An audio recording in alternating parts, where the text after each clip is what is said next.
Well, good morning everyone, it's DK here at Elzora Golf Club. Joining me today is Kevin Murray, who is renowned as one of the world's best golf photographers and a great bloke as well. Mate, great to have you back Darren, here. great to be back, buddy. UAE, some fond memories I'd imagine, but back here in Ajman right now for the third time. Third time, UAE for me is fantastic. I've been out here, for the last 7 or 8 years, more or less, since I've first been doing the photography. The first course I photographed was Saadiyat Beach, and I've been doing that more or less every year for the last 6 or 7 years. Geez, that's kicked on all right, last year it was in the best condition. All the grasses that Mr. Player wanted to come through, started to come through, and it looked spectacular. Got some fantastic photographs from that. Now back to Elzora, as we mentioned, third time here. How's the course evolved since you were first here in 2015? Well, I mean, in a short period, it's changed quite a bit. We've got all those natural grasses coming through. The first trip, of course, was in great condition for a new golf course. I mean, that's now matured and developed, so it makes my life a lot easier when I'm taking the photographs. And you've got a great setting here. Spectacular. So, okay, your mindset when you first arrive at a course like this? We're blessed with the landscape, with the mangroves and this tidal system that everyone's talking about. But is it kind of unique for what compared to what you've seen around the world? I've not seen a course like this that is affected by the tide in that respect. We're unfortunately here at the wrong time of the year, because I know that the tide gets a lot deeper a little bit later in the winter. Right. Yeah. But it's still, you ask what am I looking for when I go out. I'm looking at how I'm going to photograph a golf course and at what time of the day I'm going to shoot it. So early morning, the light's going to be obviously in a different place. It means that we can shoot some of the holes in a certain way, and then later on in the evening it might be a totally different angle that we're looking at. So that's one of the things you've got to do, a little bit of research, do a bit of planning. Having been here before, it's good because you've got that in the memory bank. Sure.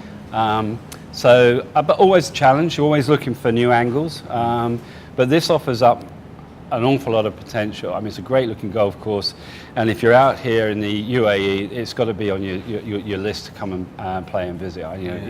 If you're missing out, you need to come here. Yeah, appreciate it, Kev.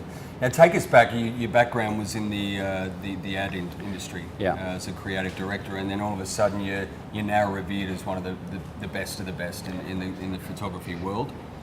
How did that come about? It was a kind of accident, to be honest. I was creative director of an agency. I had 2 partners back in the UK, and our main account was Callaway Golf, so I worked on that for several years. And then I decided to leave, set up my own company called Bandit Design, primarily to work in the golf industry.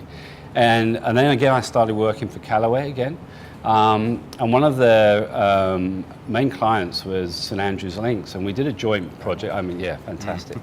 And the photograph I was given to use, I didn't think it came up to scratch. So I went out and took a photograph in the style that I wanted, expecting maybe to art direct that with a photographer. And then they presented it to the Links Trust, to Danny Campbell and Kevin Little, when they saw this, and they said, "We're interested in this photograph. Who took it?" So it came back to me, and within 3 days I was sitting in front of them up at St Andrews, and the question was, could you shoot all of our golf courses in this style? That was like 9 years ago, and now you're the official photographer. Yeah, they never did. They haven't done that before. So like 3 years ago, they approached me and said, "Look, is it something you'd be interested?" It's a great honour because they haven't done it before. So now I go up there and I shoot on a regular basis for the Links Trust.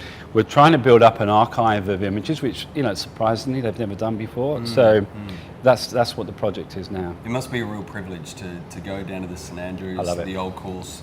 You'd never get tired of it. No, you don't. When you're coming up to St Andrews, and there's a bend where you just get the silhouette of the old town for the first time. It gives me a buzz every time, and I must have been up there 50 times, I guess, and it never stops. So, Kev, is there a golf course in the world that you haven't done some work at yet, and it's on you as the bucket list as well? Yeah, well, there is. Yeah, whether it be playing the course or obviously shooting it. There is one course that I've not had the privilege to go to yet, and that's Augusta. It would be nice to go there. primarily to photograph it. I mean, that would be my main objective. If I got to play it, that would be great. But I'd like to go there and maybe do my slant on it rather than, all the angles that you see from TV. Sure. So, because there are so many photos of Amen Corner, for example, but you wouldn't want to go in and replicate exactly what's been done before. You'd a bit of a twist to it. I wouldn't want to do it under tournament conditions. I don't, I wouldn't want to. Okay, I photograph on the European Tour for Golf Monthly. I'm the staff photographer for them as well. But I'd like to do it as a clean shot, so there's no players involved, just to see what I could come up with. That would be nice. Well, hopefully as a reward, you might get on and play it as well. Wouldn't that be a treat? Yeah, it would be great. I can't lie. I mean, it would be fantastic to do that. A buddy of mine who's the digital editor for Golf Monthly, Neil Tappin, he's had the opportunity to play it. Never finished it off because he had to get back to catch his plane. Cancel the flight. Well, exactly. Yeah. I know. Cancel everything, wouldn't you? Oh, you would, but actually there were other people waiting for him. That's his excuse. So he had to get. I think he walked off on the 15th. Didn't get to finish it. That's frightening. I know. Huh? Yeah. Neil, we better get him on the phone. Give him a serve over every that time we bring it up, he kind of likes. Yeah, he's not happy about being reminded about it. Mate, what about tournament photography? You would have shot at the Open Championship in your homeland. Yeah. Is that a real passion as well? Not just taking shots of a golf course, but the players as well. I really enjoy that as as a secondary part of what I do. The main opportunity I get is normally at the Abu Dhabi Championship. We come out with Golf Monthly, and it's an opportunity to get most of the photographs that we need for the following year. The players are fresh after Christmas. They've got all their new branding, so if any of them have switched over, or if they've got new apparel deals, it's an opportunity for us to cover that and be up to date with the photographs. And then also, if we've got a front cover shot that's been organised, and the reason for doing it over here is because you get great light. You've got some great locations to do it, and then you're right. I do some stuff up, normally the Open,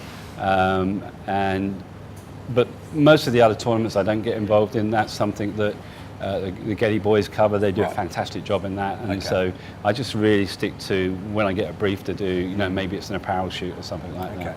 And what about the favourite player that you would love to shoot, whether it be past or present? Is there one that if they got on the phone and said, Kevin, I am in the States tomorrow, you've got to get on a plane, I want you here, who would that player be?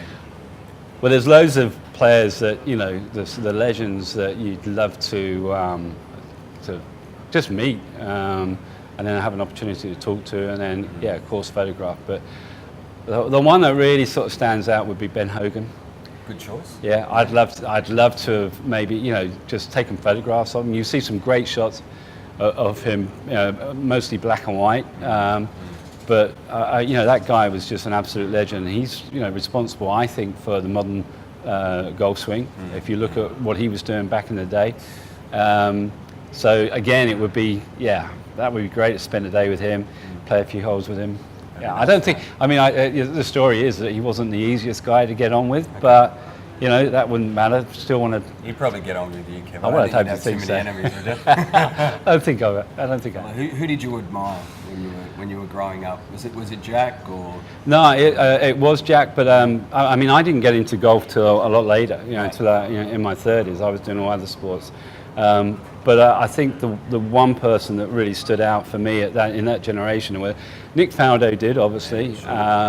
I was lucky to win some money on him when he won an Open. So was it when he beat Norman? Or? No, it was. I'm trying to think. It was when he made his first comeback. So I can't remember which one it was, but that was pretty good. But the real person that sticks out is Sebi.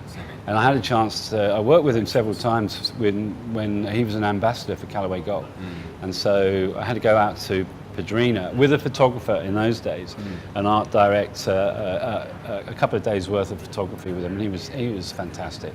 He was an absolute legend, real gentleman, a great character.